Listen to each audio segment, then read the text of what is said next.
दयान और तांत्रिक की रहस्यमयी कहानी। घना जंगल, अंधेरी रात, चारों ओर सन्नाटा। हवा में एक अजीब सी गंध तैर रही थी। गांव के लोग इस जंगल का नाम लेते ही कांप उठते थे। कहते थे कि यहाँ दयान का वास है। प्रारंभ। गांव का एक व्यक्ति रघु, जो अपनी पत्नी को अचानक खो चुका था, इस जंगल में जाने की हिम्मत कर बैठा। उसने सुना था कि वहाँ एक तांत्रिक रहता है जो मरे हुए लोगों की आत्माओं को वापस बुला सकता है। रघु ने तांत्रिक से मिलने की ठानी। उसे अपनी पत्नी की मौत का कारण समझ नहीं आया था। उसके मन में एक अजीब बेचैनी थी। जंगल का रहस्य। रघु जैसे ही जंगल में कदम रखता है, उसे हर कदम पर अजीब अजीब आवाजें सुनाई देने लगती हैं। कभी किसी के रोने की, कभी हंसने की।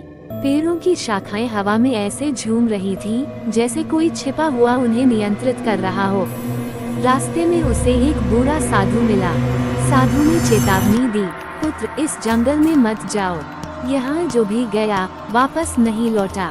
पर रघु नहीं रुका। तांत्रिक का मिलन। घंटों भटकने के बाद रघु को जंगल के बीच एक टूटी फूटी झोपड़ी दिखाई दी।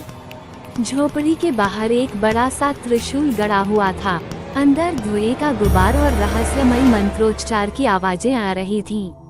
रघु ने हिम्मत करके आवाज लगाई, तांत्रिक बाबा, मेरी मदद करो। तांत्रिक धीरे धीरे बाहर आया। उसकी आंखें लाल थीं और उसके हाथ में एक चमड़े का झोला था। उसने रघु की बात सुनकर कहा, तुम्हारी पत्नी की आत्मा को बुलाना आसान नहीं है, पर सच जानने की कीमत चुकानी पड़ेगी।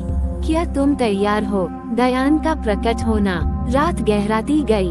तांत्रिक ने पूजा शुरू की।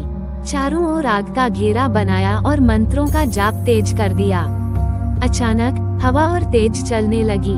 झोपड़ी के अंदर का माहौल डरावना हो गया। तभी एक काली छाया आग के घेरे के अंदर प्रकट हुई। वह दयान थी। उसकी आंखें अंगारे जैसी चमक रही थी। वह जोर से हंसी और बोली, तांत्रिक, तुमने मुझे क्यों बुलाया? रघु कांपते हुए बोला, तुमने मेरी पत्नी को क्यों मारा? सच बताओ। दयान ने ठहाका लगाया और बोली, तुम्हारी पत्नी को मैंने नहीं मारा। उसकी मौत का कारण तुम्हारे अपने ही घर में छिपा है। सच का खुलासा। तांत्रिक ने दयान को वश में किया और उसे सच बताने को मजबूर किया। दयान ने खुलासा किया कि रघु की पत्नी की मौत किसी आत्मा का काम नहीं, बल्कि उसके छोटे भाई द्वारा दी गई जहर से हुई थी। उसका भाई सारी संपत्ति का अकेला मालिक बनना चाहता था। रघु के पैरों तले जमीन खिसक गई। वो अपनी पत्नी की मौत के पीछे अपने ही परिवार के किसी सदस्य को जिम्मेदार मानने की कल्पना भी नहीं कर सकता था।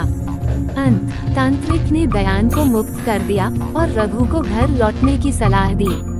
सत्य हमेशा डरावना होता है, लेकिन उसे स्वीकार करना ही सच्ची शक्ति है, तांत्रिक ने कहा।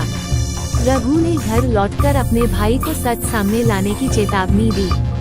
भाई ने अपनी गलती कबूल की और पुलिस के हवाले हो गया। पर रघु की जिंदगी में उस रात की दयान और तांत्रिक की छवि हमेशा के लिए अंकित हो गई।